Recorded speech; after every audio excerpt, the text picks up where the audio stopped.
இன்று நம் சிறப்பு விருந்தினராக நம்முடன் இருப்பது நெல்லை பி. சுப்பையா அவர்கள். ஜெயா டிவியில் தினமும் தெரிந்தும் தெரியாததும் என்ற நிகழ்ச்சியை 3 ஆண்டுகளுக்கும் மேலாக வழங்கி வருகிறார். இயக்குனர் சங்கர் தயாரிப்பில் பாலாஜி சக்திவேல் இயக்கத்தில் கல்லூரி திரைப்படத்தில் குணச்சித்திர வேடத்தில் நடித்துள்ளார். ஜல்லிக்கட்டு போராட்டத்தின் போது தந்தி டிவியில் 8 மணி நேர தொடர் நேரலை உரையால் பலரின் பாராட்டை பெற்றவர். வேந்தர் டிவி, கேப்டன் டிவி, மக்கள் டிவி, மெகா டிவியில் பட்டிமன்ற நடுவராக பயணித்து வருகிறார். மலரின் மறுபக்கம், கனவுகளை சாதிக்கலாம், மலேசிய கவிதைகள், வார்த்தை வாத்தியம், வரப்பிரசாதம், நாற்காலியை சிம்மாசனமாக்கு போன்ற பல நூல்களை எழுதியவர். மகுடம் தமிழ் பேரவை என்ற இலக்கிய அமைப்பின் தலைவராகவும் மகுடம் காலாண்டு இதழின் ஆசிரியராகவும் உள்ளார். வணக்கம் வந்தவாசி, வணக்கம் வந்தை, வணக்கம் அகஸ்தியா. நான் ஹாய்னு சொன்னா நீங்க ஹலோன்னு சொல்லணும். நான் ஹலோன்னு சொன்னா hi, hi, hello, hi, hello. உண்மையிலேயே சபையில் திறமைசாலிகள் இருப்பாங்க, எந்த சபையா இருந்தாலும் இல்லையா? ஆனால் திறமைசாலிகளே சபையாக இருக்கிற ஒரு சபை உண்டென்றால் அது அகஸ்தியா பள்ளி என்பதை நான் பெருமையோடு சொல்லிக் கொள்கிறேன். உண்மையிலேயே ரொம்ப ஒரு மகிழ்ச்சியா இருக்கு. 5 தலைமுறையாக ஒரு குடும்பம் கல்வியை வழங்கி கொண்டிருக்கிறார்கள் என்று சொன்னால் அதற்காக அவர்களுக்காக ஒரு நிமிடம் நாம் எழுந்து நின்று கைத்தட்ட வேண்டும் என்று ஆசைப்படுகிறேன். எல்லாரும் எழுந்து நின்று ஒரு தடவை கைத்தட்டுங்க பார்ப்போம். அதுக்கு விதை போட்டு அதை ஒரு மரமாக்கி விழுதாக்கி அதை உருவாக்கிய அத்துணை பேருடைய உழைப்புக்கும் நாம் தலை வணங்க வேண்டும். நன்றி. உண்மையிலேயே எனக்கு நம்ம சுரேந்திரன் சாரை பார்த்தா கொஞ்சம் பொறாமையா இருக்கு. நீங்க இன்ட்ரோடக்ஷன் கொடுக்கும்போது சொன்னீங்க அவர் ஒரு புன்சிரிப்பு அப்படின்னு. நீங்க பாருங்க, எனக்கு அவர் மேல ஏன் பொறாமைன்னா, அவர் நம்மளோட பணக்காரராக இருக்காரு, இல்லை நிறைய சொத்து வச்சிருக்காரு, அப்படிலாம் இல்லை. கல்யாணம் ஆனதுக்கு அப்புறமும் ஒய்ஃபை பக்கத்தில் வச்சுக்கிட்டும் ஒரு மனுஷன் எப்படி இப்படி சிரிச்சிட்டு இருக்க முடியுது இல்லையா? அப்போ இவ்வளவு மகிழ்ச்சியா அவர் இருக்காருன்னா அதற்கு காரணம் அவங்க வீட்டுக்கார அம்மா. அவங்களுக்கு ஒரு நல்ல ஒரு கைத்தட்டல் கொடுங்க பார்ப்போம் இல்லையா? அதே மாதிரி நம்முடைய பெருமதிப்பிற்குரிய சாந்தா ரங்கபாஷ்யம் அம்மா அவர்களை உண்மையிலேயே நான் வணங்க கடமைப்பட்டிருக்கேன். உயிர் எழுத்து மெய்யெழுத்து மாதிரி 2 புதல்வர்களை பெற்றிருக்காங்க. அதனால தான் இந்த கூட்டத்தையே பாருங்களேன், அப்படியே தமிழினுடைய ஆயுத எழுத்து மாதிரி 3 பக்கமும் 3 பேர் இங்கே இருக்காங்க. ரொம்ப மகிழ்ச்சியாக இருக்குது. 5 தலைமுறையாக கல்வியை கற்றுக் கொடுத்து கொண்டிருக்கக்கூடிய ஒரு குடும்பம் இந்த குடும்பம். ஒரு செய்தியை நான் உங்களோட பகிரணும்னு ஆசைப்படுறேன். எத்தனை பேர் வேலைக்கு போகிறத சந்தோஷமாக நினைக்கிறீங்க? திங்கக்கிழமை ஆனா எனக்கு ரொம்ப சந்தோஷமா இருக்கும் சார், ஏன்னா நான் அன்னைக்கு வேலைக்கு போறேன், அதை நினைச்சு நான் ரொம்ப சந்தோஷப்படுவேன் சார் திங்கக்கிழமை அப்படிங்கிறவங்களாம் கை தூக்க வைப்போம். தெரியல, ஒருத்தர் கூட இந்த பக்கம்லாம் கை தூக்கல. இங்க ஒருத்தர் பயந்து போய் கை தூக்குறார், பக்கத்துல கரஸ்பாண்டன்ட் இருக்காரு, இல்லைன்னா பிரச்சனை ஆயிருமேன்ட்டு. ஏன் தெரியுமா? நம்ம பிடிச்ச வேலையை நிறைய பேர் பார்க்கல சார் இல்லையா? பிடிச்ச வேலையை ஒருத்தன் பார்க்கறதா இருந்தா அவன் எல்லா நாளுமே சந்தோஷமா அந்த வேலையை செய்வான் இல்லையா?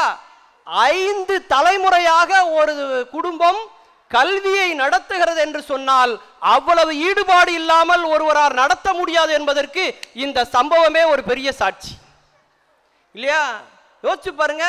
அதுதான் உங்களுக்கும் சொல்றேன், உங்க குழந்தைங்க எதுல விருப்பப்படுறாங்களோ அந்த துறையில அவங்கள சேர்த்தீங்கன்னா நிச்சயமா அவங்க அந்த துறையில மிகப்பெரிய சாதனையாளர்களாக வருவார்கள். குழந்தைகளுடைய விருப்பம் என்னன்னு தெரியணும். Hi, hello. குழந்தைகளுக்கு எது விருப்பமோ அந்த துறையில உங்க குழந்தைய கொண்டு வாங்க. ஆப்பிள் ஆப்பிள் தான், ஆரஞ்சு ஆரஞ்சு தான். ஆப்பிள் ஒரு நாள் ஆரஞ்சா மாறாது, ஆரஞ்சு ஒரு நாள் ஆப்பிளா மாறணுங்கிற அவசியமும் கிடையாது இல்லையா? நம்ம குழந்தைக்கு ஓவியம் நல்லா வருதா, ஓவியத்தில் அவனை அனுப்புங்க. நல்ல டான்ஸ் ஆடுறானா டான்ஸ்ல கொண்டு போங்க, நிச்சயமாக அவன் மிகச்சிறந்த சாதனையாளராக வருவான். செய்வீர்களா? கைத்தட்டுங்க பார்ப்போம். என் கருத்துக்கு ஒத்து போவதாக இருந்தால் கரகோஷத்தை தாருங்கள். சார், நான் மைக்ரோபயாலஜி படித்தேன் சார். அதில் கோல்டு மெடல் தெரியுங்களா. ஆனால் என்னுடைய ஆசிரியர்கள்லாம் தமிழ் துறைக்கு வான்னு சொன்னாங்க. யாராவது தமிழ் இலக்கியம் படிப்பாங்களா அந்த காலத்தில்? என் கூட படித்தவங்களாம் சொன்னான், நீ நானோ கூனோ பானோ டெக்னாலஜி படிக்கலாம், ஜீன் குளோனிங் படிக்கலாம், ஜெனட்டிக் இன்ஜினியரிங் படிக்கலாம்னா. அதெல்லாம் படிச்சிருந்தா என்ன இருந்திருக்கும் யோசிச்சு பாருங்க. நான் தமிழ் படித்தேங்க, தமிழ் படித்தா சோறு கிடைக்குமா? நாங்கள் இன்னைக்கு தமிழ் எனக்கு பிரியாணியே போடுகிறது என்பதுதான் உண்மை. சரிங்களா? அப்போ நமக்கு எது விருப்பமோ அதில் நாம சிறந்தவர்களா வரலாம். ரெண்டாவது விஷயம், நம்ம படிக்கும் போது எப்பமா படிப்போம்? நம்மளாம் எங்க படித்தோம் அப்படிங்கிறீங்களா? படிக்கும் போது எல்லாரும் எப்போ படிப்பாங்க? யார் சரியா பதில் சொல்றீங்களோ அவங்களுக்கு 5 பவுன் தங்க காசு இந்த மேடையில் சுரேந்திரன் சார்ட்ட வாங்கி நான் இப்ப தருவேன். எப்போ படிப்பாங்க எல்லாரும்? அதிகாலையில் படிப்பாங்க இல்லையா? வெரி குட், அதிகாலையில் படிப்பாங்க. ஏன்? அப்பந்தான் மனசுல பதியும் இல்லையா? படிச்சுட்டு எக்ஸாம் ஹாலுக்குள்ள போனோன்னே படிச்செல்லாம் மறந்துடும். பார்த்துருக்கீங்களா? ஏன்? பதட்டம். பக்கத்தில் இருக்க ஒரு 2 எக்ஸ்ட்ரா அடிஷனல் சீட்டு வாங்கினாலே நம்ம பயந்துருவோம். படிச்சதெல்லாம் மறந்து போயிடும், ஞாபகம் வராது. அப்ப ஞாபகம் வர்றதுக்கு என்ன தெரியுமா பண்ணணும்? படிக்கும் போது அமைதியா இருக்கும், அதனுடைய ஃப்ரீக்வன்சி இப்படி இருக்கும். பதட்டமானா நம்ம ஃப்ரீக்வன்சி இப்படி மாறிடும். அப்போ இந்த ஃப்ரீக்வன்சியில் படித்தது இந்த ஃப்ரீக்வன்சியில் ஞாபகம் இருக்குமா? சூரியன் எஃப்எம் கேட்கணும்னா இந்த ஃப்ரீக்வன்சியில் வைக்கணும். ரேடியோ மிர்ச்சி கேட்கணும், ஃப்ரீக்வன்சியை மாற்றினா தான் அதை கேட்க முடியும். அப்போ இந்த ஃப்ரீக்வன்சியில் படித்தது இந்த ஃப்ரீக்வன்சியில் ஞாபகம் வராது. அப்போ நாம் என்ன பண்ணணும்? மனசை கொஞ்சம் அமைதிப்படுத்தி நல்ல மூச்சை உள்ள இழுத்து வெளியில் விட்டுட்டு அதுக்கப்புறம் இந்த ஃப்ரீக்வன்சி கொண்டால் படித்ததெல்லாம் நினைவுக்கு வரும் என்று சொன்னால், பெற்றவர்கள் என்ன செய்யணும்னா, நம்ம குழந்தைங்க எதுல இன்ட்ரெஸ்டா இருக்கானோ அதுல அவனை கொண்டு வர்றதற்கான ஒரு ஃப்ரீக்வன்சிக்கு நீங்க டியூன் ஆயிட்டீங்கன்னா அவனுடைய வெற்றி நிச்சயமாக சக்சஸ் ஆகுங்கிறது தான் ரெண்டாவது செய்தி. மூணாவது செய்தி, இப்போ 5 தலைமுறையா பள்ளிக்கூடம் நடத்துறதுனால உங்க எல்லாருக்கும் தெரியும். நாமெல்லாம் பள்ளிக்கூடத்துக்கு போகும்போது எப்படி சார் போனோம்? சந்தோஷமாக போனோம். சின்ன பிள்ளையா இருக்கும்போது மனசாட்சியை தொட்டு சொல்லுங்க. பிரின்சிபல் சார் உங்கள்கிட்ட தான் கேட்குறேன், ஹெட்மாஸ்டர் சார், அழுதுட்டு தானே போனோம்? உண்டா இல்லையா? எல்லா பையனும் படிக்கும்போது அழுதுட்டு தானே சார் போயிருக்கோம் நம்மளாம். ஆனால் இப்போல்லாம் அப்படியா? எல்லா பசங்களும் பார்த்தீங்கன்னா சிரிச்சு சந்தோஷமாக போகிறாங்க. என்ன காரணம் தெரியுமா? நம்ம காலத்திலலாம் கிளவிங்களையா கொண்டு டீச்சராக போட்டிருந்தாங்க சார். படிக்கணுங்கிற இன்ட்ரெஸ்டே போச்சு நமக்கெல்லாம். இப்போ அப்படியா? அழகழகான டீச்சர்ஸாக போட்டு. நான் கூட இங்கே யார் 2 பேர் கைத்தட்டுறது பின்னாடி, நான் கூட வந்தவாசியிலேருந்து 6 கிலோமீட்டர் போகிறோமே, பள்ளிக்கூடம் எப்படி இருக்குமோ அப்படின்னு நினச்சேன். மனசாட்சியோட சொல்கிறேன், சென்னையில் கூட இவ்வளவு தரமான பள்ளி கிடையாது என்று நான் சொல்லுகிற அளவுக்கு சிறப்பான ஒரு கல்வியாக இந்த நிறுவனம் இருக்கு. எந்த 1000 ஸ்கூல் வரட்டும் சார், நம்ம வந்தவாசியில் இருக்கக்கூடிய அகஸ்தியா வித்யாலயாவை அடிச்சுக்க முடியாது. இது ஏதோ புகழ்னுக்காகவோ நான் சொல்லலை. தகுதி இல்லாதவர்களை மேடையிலே தமிழாலே தாளாட்டித்தான் என் வீட்டிலே அடுப்பெறிய வேண்டும் என்ற கட்டாயம் திருநெல்வேலியில் இருக்கிற நெல்லையப்பர் காந்திமதி அம்மான் திருவருளான்னு எனக்கு வரல. உங்க முன்னாடி ஒரு செய்தி சொல்றேன். எந்த ஸ்கூலுக்கு போங்க, இந்த ஆனுவல் ரிப்போர்ட் யாருமா வாசிப்பாங்க? பிரின்சிபல் தான் வாசிப்பாங்க. உண்டா இல்லையா? வந்திருக்கிற அத்தனை பேரும் ஏன் வாசிக்கிறோன்னு அந்த பிரின்சிபலுக்கும் தெரியாது. சுற்றி இருக்கிறவங்க ஃபுல்லா யார் பெத்த புள்ளியோ நம்ம முன்னாடி புலம்புது பாவம் அப்படிங்கிற மாதிரி பார்த்துட்டு இருப்பாங்க இல்லையா? ஆனால் அந்த பிரின்சிபல் வாசிக்க ஆரம்பிச்ச உடனே அதை கூட ஒரு இன்ட்ரெஸ்டிங்கா ஒரு ஆடியோ விஷுவலா போட்டு காமிச்சாங்க பாருங்க. அதற்காகவே நாம் அவர்களை பாராட்ட கடமைப்பட்டு இருக்கிறேன். எவ்வளவு வித்தியாசம்! ஆங்கில உச்சரிப்பு சார். இந்த நிகழ்ச்சியை தொகுத்து வழங்கிட்டு இருக்கிற அந்த குழந்தைங்களுக்கு ஒரு நல்ல கைத்தட்டல் கொடுங்க பார்ப்போம். அருமையான உச்சரிப்பு, தமிழ் ஆங்கிலம் ரெண்டுலையும். சார் ஒரு வீட்டில் ஒரு பையன் வாசிக்கிறான், ஈக்குவா குட்டி அப்படிங்க. அப்பா டென்ஷன் ஆயிட்டார். என்னடா அது ஈக்குவாலிட்டினா ஈக்குவா குட்டிங்க அப்படி டென்ஷன் ஆகி வாத்தியார்ட்ட போயிட்டாரு. என்ன பள்ளிக்கூடம் நடத்துற, ஈக்குவாலிட்டிங்கிற வார்த்தை சொல்லத்துல ஈக்குவா குட்டிங்க. வாத்தியார் சொல்லியிருக்காரு, என்னங்க பண்றது, அவன் கெப்பா குட்டியே அவ்வளவுதான். பயங்கர டென்ஷன் ஆயிட்டார். என்ன அது கெப்பாசிட்டின்னு இந்த வாயில வரல. இவரெல்லாம் ஒரு இங்கிலீஷ் வாத்தியார், இவர்கிட்ட போய் என் பிள்ளையை சேர்த்துருக்கோம். ஹெட்மாஸ்டர்ட்ட கூட்டு போயிட்டார்.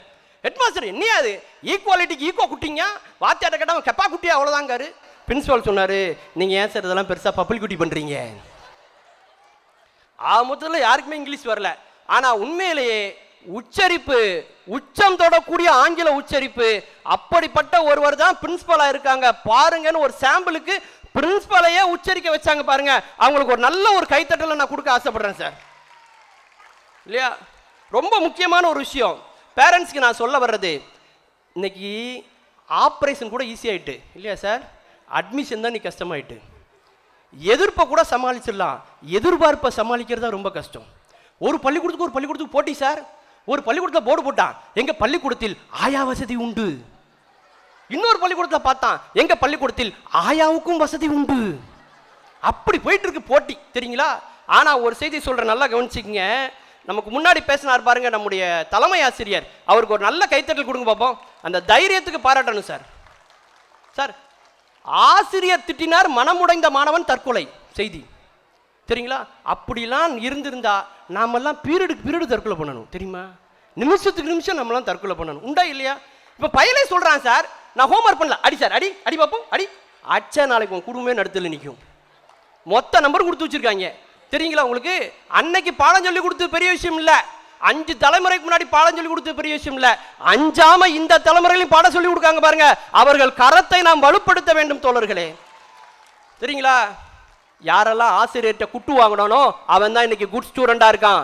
யாருடைய கைகளில் எல்லாம் ஆசிரியருடைய பிரம்புகள் அமர்ந்ததோ அவன் தான் இன்றைக்கு உலகத்தின் உயர்ந்த பதவிகளில் அமர்ந்திருக்கிறான் என்பதை மறந்துவிடக் கூடாது. ஹாய், ஹலோ, உண்மை இல்லையா? பேரண்ட்ஸ்க்கு ஒன்று சொல்றேன். இன்னைக்கு பேரண்ட்ஸ்க்கு இருக்கிற பெரிய பிரஷர் என்ன தெரியுமா? 5 வயசு ஆவுக்குள்ள என் பையன் அப்துல் கலாமா ஆயே தீரணும். பக்கத்துட்டு பையனை பாரு, ஏத்துட்டு பையனை பாரு, அந்த பாவ பிள்ளைய பாரு, இவன் பையனை பாரு. தயவு செய்து சொல்றேன், யாரோட கம்பேர் பண்ணாதீங்க. ஒரு பாட்டி அப்படிதான், டே சுரேஷ் மகேஷ பாத்தியாரு எப்படி படிக்கிறான்னு, டே சுரேஷ் மகேஷ பத்தி அப்படி ஹோம்ஒர்க் பண்றான்னு, டே சுரேஷ் மகேஷ பத்தி அப்படி ஸ்போர்ட்ஸ்ல. அவன் சொன்னான், மகேஷோட பாட்டி செத்து 3 மாசம் ஆச்சு. நீ கம்பேர் பண்ண நானும் கம்பேர் பண்ணுவல்ல, கம்பேர் பண்ணவே கூடாது சார். ஒரு அப்பா பையனை பார்த்து, டேய் ஏத்துட்டு பிள்ளை பார்த்தியாரா 190 மார்க் எடுக்கு, நீ 10 மார்க் எடுக்க. ஏத்துட்டு பிள்ளைத்தா 190 மார்க், நீ 10 மார்க். அவன் சொன்னா, சும்மா இருக்க பையில போய் ஏத்துட்டு பிள்ளைய பாத்தியா பார்த்தனால தான் நான் 10 மார்க் எடுத்திருக்கேன் தெரியுமா அப்படின்னா அவன். அப்ப யாரோட கம்பேர் பண்ணக்கூடாது. அப்ப பிரின்சிபால் சார், ஹெட் மாஸ்டர் யோசிக்கிறார், அப்ப கம்பேரிசன்ங்கிற வார்த்தை எதுக்கு இருக்கு இங்கிலீஷ்ல? அதானே? தயவுசே தெரிஞ்சுக்கங்க, நம்மை அடுத்தவர்களோடு ஒப்பிட்டு பார்த்தால் நமக்கு நிம்மதி வராது. நம்மோடு ஒப்பிட்டு பார்க்கணும். 5 வருஷத்துக்கு முன்னாடி நம்ம வாழ்க்கை எப்படி இருந்தது, இப்போ எப்படி இருக்கு? 5 வருஷத்துக்கு முன்னாடி நம்மகிட்ட ஒரு கார் இல்லாம இருக்கலாம், இன்னைக்கு ஒரு கார் இருக்கலாம். வீடு இல்லாம இருக்கலாம், இன்னைக்கு ஒரு வீடு இருக்கலாம். நம்மோடு ஒப்பிட்டு கொண்டால் வாழ்க்கையில் வெற்றி பெற முடியும். நம்முடைய குழந்தைகளை யாரோடும் ஒப்பிடாதீர்கள். ஒவ்வொருவரும் தனித்துவமானவர்கள் என்பதை மறந்துவிடக் கூடாது. என் கருத்துக்கு ஒத்துப்போவதாக இருந்தால் கரகோஷத்தை தாருங்கள். அதுலேயும் ரொம்ப முக்கியமான ஒரு செய்தி என்ன அப்படின்னாக்க, அந்த கிளாஸில் அந்த ஃபஸ்ட் பெஞ்சு லாஸ்ட் பெஞ்சுன்னு 2 பேர் இருப்பாங்க, பார்த்துருக்கீங்களா? ஒரு செய்தியோட முடிச்சிடுறேன், அவர் பார்த்துட்டே இருக்காரு.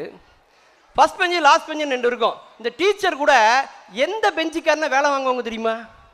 லாஸ்ட் பெஞ்சுக்காரனை தான் வேலை வாங்குவோம். ஃபஸ்ட் பெஞ்சுக்காரனை வேலை வாங்க முடியாது அவ்வளோ லேஸில், தெரியுமா? இந்த ஃபஸ்ட் பெஞ்சில் இருக்க பைலோ அந்த ஸ்கூல் லைஃபு காலேஜ் லைஃபுக்கு அப்புறம் ஒருத்த மீட் பண்ணிக்கவே மாட்டான், தெரியுமா? ஃபஸ்ட் ஸ்கூல் படிக்கும்போது விழுந்து படிப்பானுங்க, அந்த கொஸ்டின் படிச்சா இந்த நோட்ஸ் படிச்சா அப்படின்பா. நான்லாம் படிக்கும் போது லாஸ்ட் பெஞ்ச் ஸ்டூடெண்ட் தான் சார். இந்த இடத்துல நீங்கள் கைத்தட்டணுமே. அந்த ஃபஸ்ட் பெஞ்சில் இருக்க பையன் நல்ல வேலைக்கு போவான் சார். அந்த லாஸ்ட் பெஞ்சில் இருக்கான் பாருங்க, அவன் தான் 4 பேருக்கு வேலை கொடுக்குற அளவுக்கு வாழ்க்கையில் முன்னேறுவான். ஃபஸ்ட் பெஞ்சில் இருக்கிற பையன்ட்ட படிக்கிற ஆற்றல் இருக்கும், கடைசி பெஞ்சில் இருக்கான் பாருங்க அவன்கிட்ட தான் படைக்கிற ஆற்றல் இருக்கும். ஃபர்ஸ்ட் பெஞ்சில் இருக்கிற பையன் லண்டன் அமெரிக்கன் செட்டில் ஆயிடுவான், தெரியுமா? வந்தவாசியோட சொத்து யாரு? கடைசி பெஞ்சு ஸ்டூடெண்ட் தான். அவன் இந்த வந்தவாசியை விட்டு எங்கேயும் போகவே மாட்டான் சார், இந்தே இருப்பான். அவன் தான் அம்மாவை வந்து கோயில் கூட்டு போவான், மருந்து மாத்திரை வாங்கி தருவான். வாழ்க்கையின் ஒரு கட்டத்தில் தான் தெரியும் எது வெற்றி என்பது. என் மூத்த பையன் அமெரிக்காவில் இருக்கான், 2வது பையன் கனடாவில் இருக்கான், நீ இங்கே இருக்க நடுத்தரில் இருக்கண்டி, என்னை விட்டு அவனு 2 பேர் போயிட்டானுங்க அங்கே. அப்படி அல்ல பெருமை, உங்களோடு இருந்து அந்த மகன் வாழ்கிறானே அதுதான் பெருமை என்பதை மறந்துவிடக்கூடாது நண்பர்களே, இல்லையா? ஒரு செய்தியை சொல்றேன், அணைந்து போன விளக்குக்கு யாரும் ஆரத்தி எடுப்பதில்லை, ஆறி போன பாலில் யாரும் ஹார்லிக்ஸ் கலக்குவதில்லை. நாம் சூடாகவும் இருக்க வேண்டும், சுடராகவும் இருக்க வேண்டும். சூடு நம்மை யாரும் அழித்து விடாமல் இருக்க, சுடர் நாம் யார் என்பதை இந்த உலகத்திற்கு வெளிச்சம் போட்டு காட்ட. அந்த வகையில் மிகச்சிறந்த ஒரு கல்வி நிறுவனம், உண்மையிலே சொல்ற இந்த பள்ளியில் இதற்கு முன்பு தலைமை ஆசிரியராக பிரின்சிபாலாக இருந்த என்னுடைய மதிப்பிற்குரிய திரு சீனிவாசன் அவர்களை இந்த நேரத்தில் நினைத்து பார்க்கிறேன். உண்மையிலேயே சென்னையில் உள்ள வேலம்மாள் போன்ற பெரிய பள்ளிகளுக்கெல்லாம் நான் போயிருக்கேன். அதை அப்படியே நகலெடுத்ததை போல இந்த பள்ளிக்கு கிடைத்த, இந்த வந்தைக்கு கிடைத்த ஒரு பெரிய வரம் நம்முடைய அகஸ்தியா வித்யாலயா என்பதை நான் பெருமையோடு சொல்லிக் கொள்கிறேன் நண்பர்களே. சார், இவ்வளவு செலவு பண்ணி ஒரு ஆனுவல் டே கொண்டாடணுங்கிற அவசியம் இருக்கா சார்? யோசிச்சு பாருங்க, நல்லா யோசிச்சு பாருங்க. பணம் சம்பாதிக்கணும்னு நினைக்கிற இடத்த அதை திருப்பி செய்யணும்னு நினைக்கிறாங்க பாருங்க. அதுதான் அவருடைய வளர்ச்சி. எங்க ஊர்ல கூட சார் ஒரு கோயில் கும்பாபிஷேகம், ஒரு பெரிய மனுஷர், அவர்கிட்ட போய் காசு வாங்கிட்டு வாங்கினாங்க. நான் சொன்னேன், அவன் மகா கஞ்ச பயலாச்சடா, 5 பைசா தரமாட்டானே, அவன்கிட்ட போய் நீ அனுப்புறீங்களேன்னு. இல்லை சார், நீங்கள் கேட்டால் தருவாங்க அப்படின்னா. நான் போய் கேட்டேன், 5 பைசா தராதவர் 5 லட்சம் கொடுத்தார் சார். செக்கு எவ்வளோ கொடுத்தாரு? 5 லட்சம். கோயிலில் வந்து பார்க்குறேன், செக்கில் சைன் பண்ணவே இல்லை. என்ன அது செக்கில் சைனே பண்ணலைங்கிற? நல்ல காரியத்தில் நம்ம பேர் வரக்கூடாது சார், இல்லையா? ஆக ஒரு நல்ல காரியத்துக்கு மனம் உகந்து இந்த தொகையை வழங்கி மிகச்சிறப்பாக பேரண்ட்ஸை ஒற்றுமைப்படுத்தி இருக்கக்கூடிய நம்முடைய ஐயா அவர்களுக்கும் அவரோடு இருக்கக்கூடிய அத்தனை பேருக்கு ஒரு நல்ல ஒரு கைத்தட்டில் நம்ம கொடுக்கலாம். உண்மையிலேயே ஹலோ, ஹாய். அதாவது கடைசியாக ஒரே ஒரு செய்தியை சொல்லி நான் முடிக்கிறேன். ஐயா சொன்ன மாதிரி அந்த மூங்கில்ல ஓட்ட போடும் போது வலியை தாங்கக்கூடிய மூங்கில் பாடும் புல்லாங்குழலாக வருகிறது. வலியை தாங்காத மூங்கில் பாடை மூங்கிலாக போகிறது. நாம் பாடும் புல்லாங்குழலாக போகிறோமா, பாடை மூங்கிலாக போகிறோமா என்பது வலி தாங்குகிறோமா இல்லையா என்பதை வைத்து இருக்கிறது. அவர் சொன்ன மாதிரி முந்தைய மாதிரிலாம் இன்னைக்கு கிடையாது சார், தெரியுங்களா? ஒரு தமிழ் வாத்தியார் வகுப்புக்குள்ள வந்தார். எழுத்துக்கள் பல வகைப்படும், உயிர் எழுத்து, மெய் எழுத்து, உயிர்மை எழுத்து, ஆயுத எழுத்து. ஒரு பேர் இருந்துச்சான், எல்லாம் கேட்க வேண்டிய தலையெழுத்து சார். இங்கிலீஷ் வாத்தியார் வந்தார். 1வது மாதம் ஜனவரி, 2வது மாதம் பிப்ரவரி, 10வது மாதம் என்ன அப்படின்னார்? டெலிவரி சார் அப்படின்னா. மேக்ஸ் வாத்தியார் வந்தார். 2 2 4 சரி சார், 4 4 8 சரி சார். 215 316 பேருக்கு நான் எவ்வளோடா? அவன் சொன்னான், இது நல்லா கதையாக இருக்குதே, ஈஸியான கணக்கெல்லாம் நீ போடுவே, கஷ்டமானதெல்லாம் என்ன கேட்குறியா? ஒரு சயின்ஸ் வாத்தியார் வந்தார். மெழுகுவத்திரி ஏற்றி வச்சுட்டு, மாணவர்களே இந்த வெளிச்சம் எங்கிருந்து வந்தது? அந்த பையன் ஊதி அணைச்சிட்டு, இது எங்கே போச்சுன்னு மொழி நீ சொல்லு, அப்புறம் எங்கேருந்து வந்து நான் சொல்கிறேன். ஒரு சோசியல் சயின்ஸ் வாத்தியார், கஸ்தூரி பாய் குறிப்பு வரைக. அவன் எழுதியிருக்கான் சார் பதில், கஸ்தூரி பாய் இது மிகவும் நல்ல பாய், இந்த பாயை சுருட்டலாம், விரித்து படுக்கலாம். இன்னொரு சொல்லியிருக்கான், கஸ்தூரி பாயின் வகைகள், தார்பாய், கோரைப்பாய், பிளாஸ்டிக் பாய், கஸ்தூரி பாய். இன்னொரு சொல்லியிருக்கான், கொஸ்டினே தப்பு, கஸ்தூரி பாய் அல்ல கேர்ள். அந்த அளவுக்கு கல்வி வந்து இன்னைக்கு அவ்வளோ ஒரு இக்கட்டான சூழ்நிலையில் இருக்கிற போது கூட மிகச்சிறந்த ஒரு கல்வி நிறுவனத்தை வழங்கி கொண்டிருக்கிற இந்த கல்வி நிறுவனத்தை வாழ்த்தி, உண்மையிலேயே இது மிகச்சிறந்த கல்வி நிறுவனமாக அகஸ்தியா கலை அறிவியல் கல்லூரியாக, அகஸ்தியா பொறியியல் கல்லூரியாக, அகஸ்தியா நிகர்நிலை பல்கலைக்கழகமாக மாற வேண்டும். இதை வாழ்த்துவதற்கு இந்த பேராசிரியர் நெல்லை சுப்பையாவுக்கு தகுதி இல்லை என்றாலும் கூட நான் கற்ற தமிழுக்கு அந்த தகுதி இருப்பதால் பன்மையான தொன்மையான தமிழின் சார்பாக நான் அவர்களை வாழ்த்தி விடைபெறுகிறேன். நன்றி, வணக்கம். I kindly request our chief guest to remain on stage. We are immensely grateful to our chief guest for gracing us this occasion. With their presence, I now request our Vice Chairman, Mr. R. Praveen sir, and our correspondent, Mr. R. Surendran sir, to present a token of our appreciation to our chief guest.